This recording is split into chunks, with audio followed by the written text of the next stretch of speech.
Hi everyone, welcome back to the Property Finance Podcast, and we are episode 4 of our little mini-series around development finance. So we are coming to the end of it now. So this is really starting to get into kind of the nitty-gritty of how to structure your deals and how the funding stack works and creative strategies and a bit of risk management as well. So this is kind of, well, as it should be, probably the most in-depth episode that we've done so far. And one of the most complex. So first off, let's cover off kind of the funding stack. So we've spoken about how the funding stack kind of works in previous episodes, which is sort of your senior debt, your mezzanine, your equity. And essentially how we kind of want to look at this is what is the purpose of each element of that stack? And what you'll tend to find is each bit of the stack can kind of be wiggled as necessary to kind of ease things or bring down the interest cost or whatever you want to work. So senior debt is your most common, it's the easiest form of finance to get. That senior debt is kind of the foundation of that funding stack. And most of the time that will cover 65% of your GDV. So that is the foundational level of that funding stack. It's first charge, PG, debenture, the usual securities across that. When you then get to layering on top of that, that's where it gets slightly more creative. And this is where you need to think, how do you want to structure this bit? Because what you can do is if you take funding stack number 2, let's say we decide to go for stretch senior debt at the bottom. So that foundational block becomes slightly larger. So it's up to 70% loan to GDV. It's up to potentially 90% loan to cost. What happens is, at that point, you probably don't really have much room to layer a second charge behind that. So in stack number 2, your choice is probably just equity. That's all you would then sort of see above there.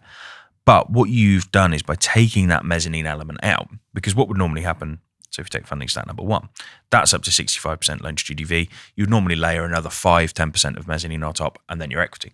By taking stretch senior, you kind of remove that need for mezzanine and leave a slightly larger gap for equity.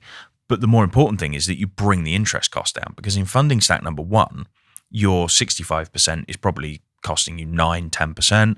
Your mezzanine is maybe 15 to 20%, which when you then blend the two together, you could be at 14-15%. Funding stack number 2, some stretch senior lenders are only sort of 12-12.5%. Well, if you look at the blended rate over here compared with the interest rate of just the stretch senior here, it's more cost effective to take the stretch senior. The other thing that you've got as well is that in funding stack number 1, that senior debt takes first charge, mezzanine takes second charge, which then means any equity you bring in has to sit on a third charge. Not many investors are going to be happy sitting behind 2 mainstream lenders, because from their perspective, those mainstream lenders are going to have more aggressive lawyers, they're going to have more capability to get paid out first, obviously by being the first and second charge. So by being third in the queue, they have to resign themselves to the fact that they're probably not going to get their money back if anything goes wrong. Funding stack number 2, where you've got that 70% stretch senior debt, it means that equity can then take a second charge position, which for investors is more appealing. Obviously, they'd love to be first charge, but it doesn't really work. So they have to sort of sit in that second charge position. It's more secure for them to then sit in that second charge position. So funding stack number 2, it works better if you're bringing equity investors in. So that's kind of how you structure that funding stack. And like I said, each block can move up and down. It may be that you bring an investor in. So let's take funding stack number 2, for example. You might bring an equity investor in, and because they're coming in on a second charge, they might say, well, actually, I'm happy to lend a bit more. Well, then you don't need to push up to 70% loan to GDV here. You can maybe drop that down to 60, 65, depending on how much the investor's putting in. So again, the investor comes in, they may charge the same for putting 10% in as they do putting 20% in. What you then find is that by bringing that sort of foundational block down, you should be able to save interest, because most of the mainstream lenders, if they're at 50, 55, 60% loan to GDV, their interest cost then comes down compared to being at 65, 70. So each bit of that stack moves around, and it's really important to obviously check how you want to structure that in the most cost-effective way. And obviously we'll sit down with you and go through that with you as well. Then you move into how to actually structure the deal. So we've spoken about structuring the finance. We know what finance options are available to us. We know that each block moves around. We know kind of how we need to look at that. But when it comes to actually structuring your deal, what options have you got there? So we've done loads of podcasts about these previously.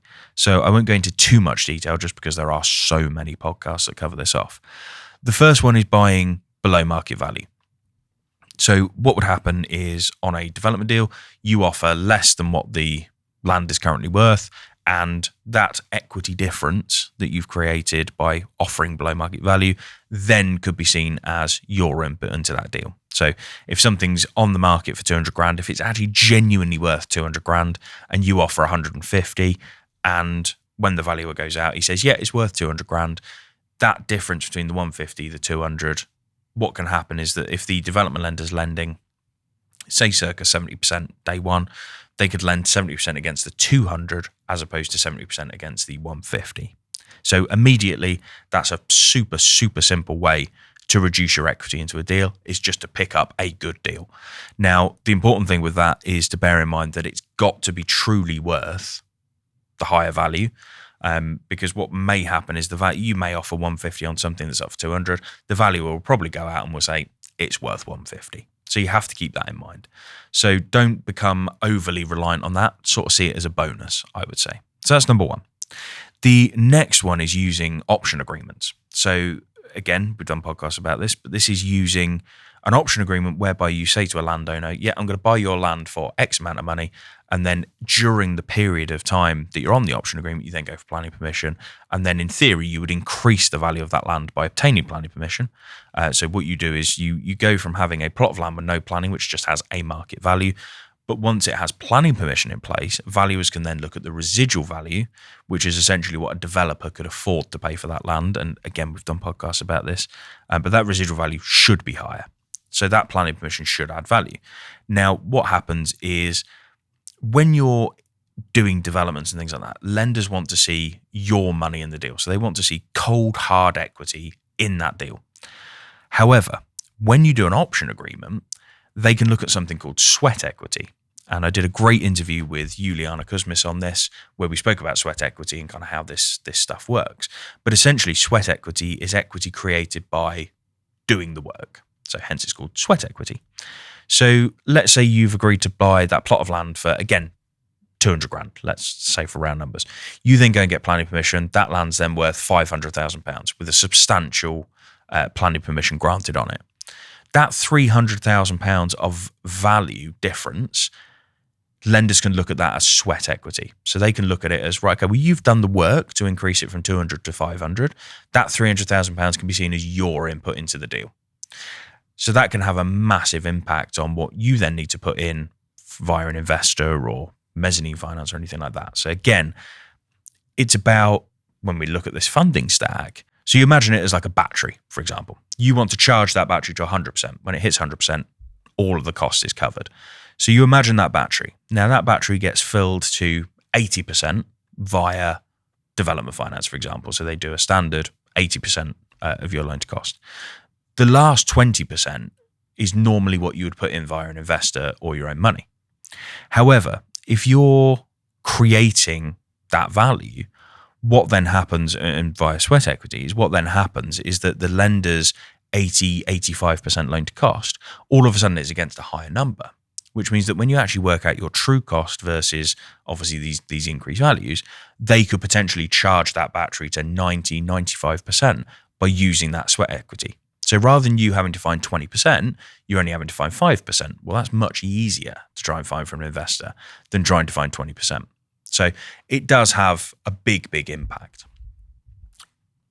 Outside of option agreements, you're then looking at things like vendor finance, which, for example, is where you go to a vendor and you say, yeah, okay, I'm going to buy your property for £200,000. You can see a theme here. I'm using £200,000 a lot, but I'm going to buy it for £200,000. The development lender is giving me £100,000 day one. So that £100,000 more that I need to purchase the property, I want you to lend that back to me.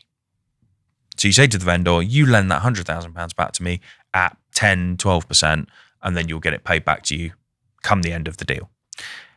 Also very similar to a deferred payment, which is where you go to the vendor and you say, I'm going to buy your property for £200,000, but I'm going to give you £100,000 day one, and then I'm going to defer the other £100,000 till the sale of the last unit, or for 18 months, or whatever you might decide. Again, loads of podcasts previously about deferred payments. I love deferred payments. Deferred payments and vendor finance, one and the same thing, just a slightly different structure in terms of how you work it, but essentially one and the same thing. The last kind of option that I want to talk about is JVing with the landowner as well, because that's a really, really powerful way of getting these deals off the ground. And we see a lot of JVs with landowners. So what happens is you'll go to the landowner, and essentially the landowner will then put the land into an SPV with you. Obviously there's stamp duty implications, everything else you need to check with an accountant. But for simple purposes, you put the land into an SPV, you and the landowner are then save 50-50 on that, and then you raise development finance on an unencumbered asset within that SPV. Now, where complications come in is if there's existing debt on the land already, obviously that needs to be factored in as being paid off. If you're going 50-50 with the landowner, you need to bear in mind that the landowner is going to have to be party to the finance. They may not want to give personal guarantees. They may not want to sign up to the loan documentation. So again, that can cause complications. And obviously the other thing is if they come 50-50 in with you, if they've got bad credit, CCJs, insolvencies, it then potentially puts you on the same sort of level as them. So again, you kind of have issues coming at the back end of that as well. So there are pros and cons to all of these things. And we've done loads and loads of podcasts about this previously, but it just puts some ideas in your head in terms of kind of how you're structuring those deals moving forward. So we've spoken about kind of how the funding stack works and kind of how your finance is structured. We've spoken about how your deal can be structured. The last bit I want to talk about is kind of the risk versus reward of higher gearing, because all of these strategies are based around you borrowing the maximum amount of money. Now, there is risk and reward to that. The risk of borrowing everything is that you have no wiggle room if something goes wrong. You are very much stuffed if something goes wrong, because if you've borrowed absolutely everything, obviously interest is accruing on that. It eats into the profit. If the profit comes down, if your GDV goes down, you're then screwed there. If your profit comes down, your build costs go up, you're then screwed there. So it's all well and good borrowing everything, but it does come with a much higher risk. Albeit higher risk means normally a higher reward. However, in this instance, actually the higher risk doesn't actually mean a higher reward, because in terms of profitability, you're always going to be most profitable when you put your own cash in, which actually is when you're at the lowest risk. So weirdly on developments, the lower the risk, actually the higher the reward in terms of the lower risk financing versus the higher profitability. Because if you're putting your own cash in, you haven't got interest costs on that, it's obviously going to increase your profit there. If you've got your own cash, it then gives you better buying power, could potentially bring your build costs down, more profit. Borrowing absolutely everything, higher interest costs, less buying power because you've got no cash available, so you're reliant on the builder's cash flow, inherently means less profit.